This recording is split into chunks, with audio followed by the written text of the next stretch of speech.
Okay, thank you very much. So, uh, good good day, faculty members, scientists, and colleagues. I want to share my thoughts about biomolecular simulation and virtual reality because this is an important tools to understand the disease molecular mechanism. Yeah, because so basically previously virtual reality and molecular simulation got nothing to do at all, but now they are converge and they meet each other and having some interesting implementation. So basically, what I'm going to share here is a plan of our team. So I've told you before that we are a team, a multidisciplinary team that comprises of computer scientists and biologists. So we have two different background in our team. So we are going to discuss in this presentation about the common tools in the molecular simulation, how to deploy VR in molecular simulation, and there is a potentials where we can use VR to understand things about molecular mechanism of disease annotation, and there will be some challenges that we need to address in biomedical research and how VR can cater some solutions. So basically, this is more as this presentation as an ideation, yeah, or a plan. So we don't have actual research result yet, but yeah, there will be some outlook as well.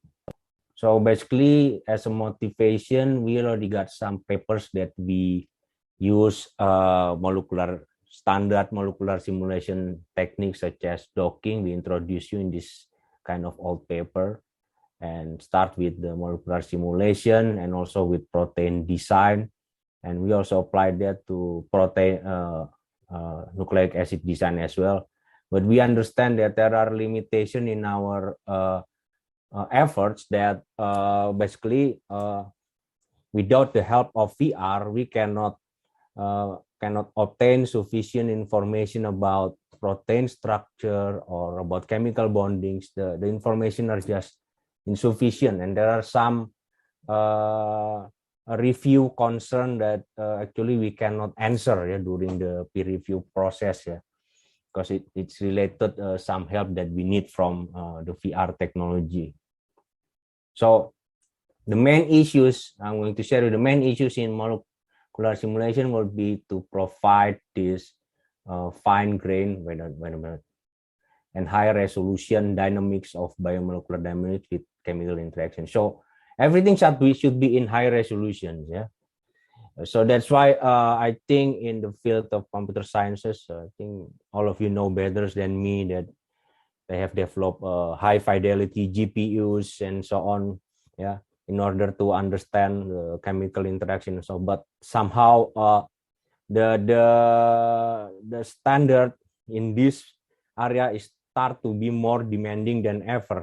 For instance, to validate the molecular dynamic simulation, they ask the reviewers starting to ask to do this triplicate dynamic simulation with 100 nanosecond trajectory. So it's going to be computationally draining because if you do molecular dynamic simulation of 30 nanosecond, you're going to need a whole day, almost 24 hours to do that, even if you use high performance computing. But if it's 100 nanosecond, we triplicate and 3 times, so you can maybe spend more than 1 week to do that. Yeah. And in the end, you cannot obtain any meaningful information. So that's why we see potentials in VR deployment for biomolecular simulation, because I know that even if you did this dynamic simulation with exhaustive dynamic simulation, not many information that you can get. Yeah, but now that's why our team now is trying to procure VR headsets. So I think all of you already share this information because we really want to know actually what's happened during the simulation, especially to understand about some chemical bonds, some molecular mechanism that we cannot understand before. So I want to give you some introduction about common tools in molecular simulations. There are some tools that we use, and so I just provide you this information about these tools because they are considered stable and the software developers are committed. They always release a new version each year, so it's not like independent project that there is no continuity, and many of them are already commercialized. So for instance, for this drug and chemical repository, we have this database, DrugBank, PubChem, ChemSpider, and Zinc. This is for databases are considered central in molecular simulation, and they are updated, I think, somehow weekly, yeah? And they have a dedicated system administrator to do that. They have a very stable funding, yeah. And for virtual screening, we have this server. So basically, the use of virtual screening is to screen for the bioactivity potential of the lead compounds. Yeah. All of these 5 programs are having a similar aim, yeah, and they are also stable.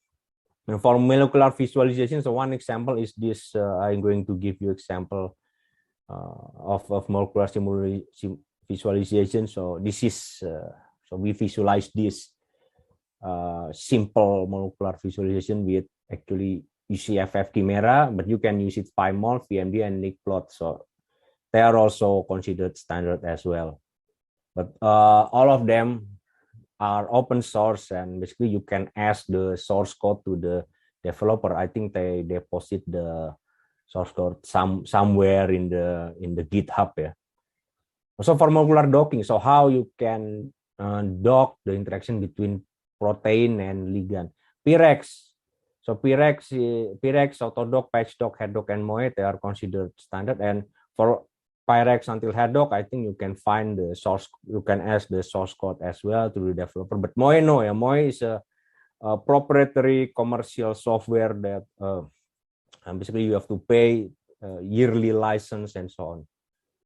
For molecular dynamics is also interesting because there are many implementations that providing online implementation, so it's not going to drain your computational resource, but to do standard as the reviewer wants, such as the triplicate of 100 nanosecond, you basically going to have to prepare your own high performance computing. And MOE as well, you can do that. It's a commercial package. So these are some of the tools, yeah. But most of them, they are open source. You can ask for the source code, but there are some that you cannot do that, such as MOE. MOE, they are this proprietary package. And so what will be the common pipeline, yeah? Common pipeline for molecular simulation, yeah. So this is, I'm going to depict 2 representation of the molecular simulation pipeline. So as usual, we start with the data collection, yeah. So this is the workflow. We download the protein structure from RGSP PDB database. So we collect the data, and then we do the preliminary processing. So usually we adding the hydrogen atoms and remove some interferences in the structure. So it's like data filtering process to filter unnecessary information or some redundant information in the structures, yeah.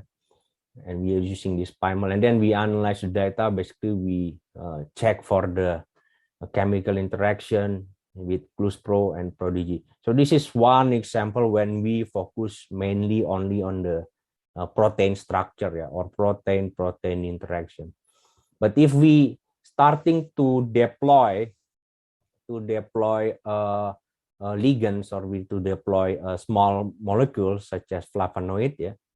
So basically the pipelines are similar. We retrieve the structure from PubChem. So this is the database, and this one we retrieve the structure from PBDB. So this one example I took it from our SARS-CoV-2 protein simulation. And we also use some data conversion measure with this Open Bubble program, but this in Mac and Linux computer to use Open Bubble program is not really straightforward. You have to do some fine tuning in the parameters, but in Windows it's very straightforward using Open Bubble. And then you do docking simulation. You want to check whether your protein can dock to the ligand, and then you visualize it, and then you check the dynamic trajectory. So these are the two example of the molecular simulation pipeline standard. But we did not employ VR pipeline yet at this point. So that's why that's especially because we all this time just keeping adhering to this particular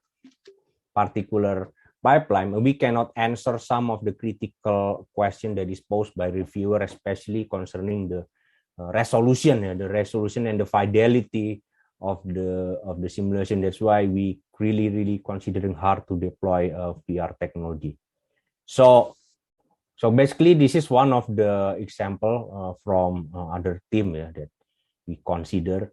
So they run a molecular dynamic visualization. So this is an example of the dynamic visualization. So they are using Unity game engine that thing we many of you already know better than me with Unity Tools VR.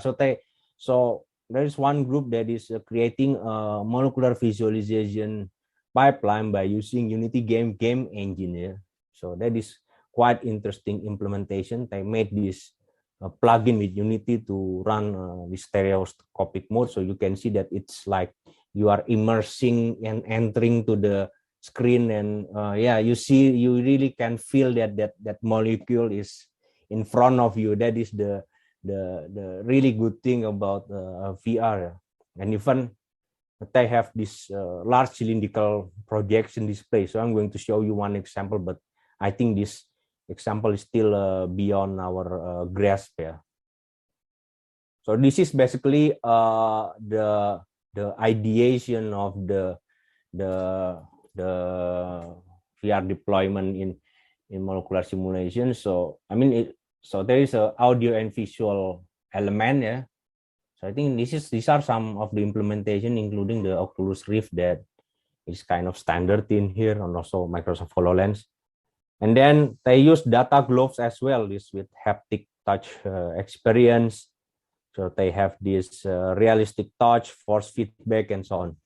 And they also try to implement this. Maybe this is still, although yes, in molecular simulation, temperature change, for instance, is very important, but it's still too far. Yeah. So this kind of VR helmet already implemented. So these are still some of the very early effort to enhance the molecular simulation.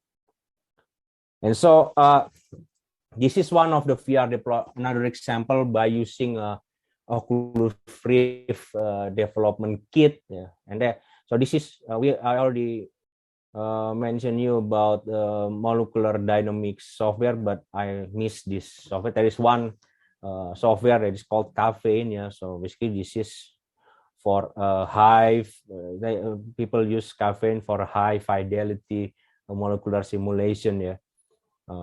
So that's but Caffeine, of course, can use Oculus as well. So you can see that this guy is using Oculus Rift helmet to observe the molecular motion of this DNA DOX library. So yeah, so they basically based upon this experience, the scientists can gather more information, much more annotation effort if you compare with if you don't use VR tools. Yeah.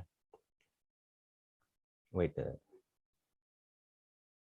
And then so the VR deployment in molecular simulation goes farther, yeah, because they can provide you this example of atom-bound meshes. So basically, this is a very standard implementation in molecular dynamics when you put these random molecules in in a three-dimensional box and you see literally the molecules moving. But so far, if we don't use a VR, we don't have sufficient information about the motion of these molecules, the motion of this molecule, the movement, and also about if a chemical reaction occurs, what's happen next. If we don't use VR, we cannot really we just have a quasi feeling of 3D. It's not really 3D, but if we use VR, as you can see in this implementation, we can really have high resolution and high fidelity information of the structure. So it's using this as a game object module and so on to animate the molecular model. So basically, with VR, the animation of the molecular models could be observed even in much better resolution and fidelity. So the thing is, what will be the implementation of VR? Is it going to just a simple visualization aid? It's not, because pharmaceutical industries are trying to implement VR technologies to facilitate rational drug design and so on. And even pharmaceutical industries try to implement this technology for designing drugs for COVID-19. This is SARS-CoV-2 virus, and they also consider that it's a more intuitive way to deal with viral proteins and drugs. And this is very important point, that they can sense their 3D structure and providing a perception that cannot be achieved with more conventional technique.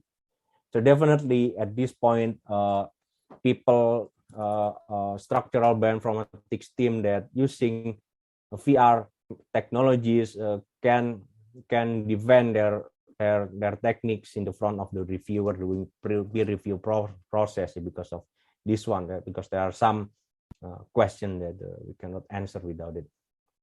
And this is another example about it's a similar example that I have provide below about this DNA binding site with cave modules that we extrapolate the two-dimensional data chart. So this is basically a simple two-dimensional data chart. So they extrapolate this information about two-dimensional data chart into a 3D skin in the front of the user. So it's literally like you compare the data chart with the 3D skin in here. It's really like you see a hologram in here.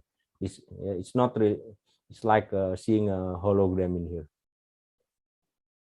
And then this is the very, very interesting implementation of virtual reality. So there is a team, I think it's in Australia, that implement this Hive cylinder display that it can be used up to 50 people in a theater classroom. So you can use this for teaching and all of them using 3D glasses. So it is wrapping the 3D nature of the display of this molecular dynamics. So it's really like you are entering a cell, and you have the feeling you really entering the cell, and you see all of the molecules in the cell, they are moving. It's really literally like that by using this Hive cylinder display. So really virtual reality on the move. It's you this kind of feeling you cannot obtain it by using just a conventional molecular simulation technology. But if you are using VR, you literally feel like you are entering the cell and you see all of these molecules inside the cell moving and so on with this Hive cylinder. Of course, this kind of implementation is not cheap.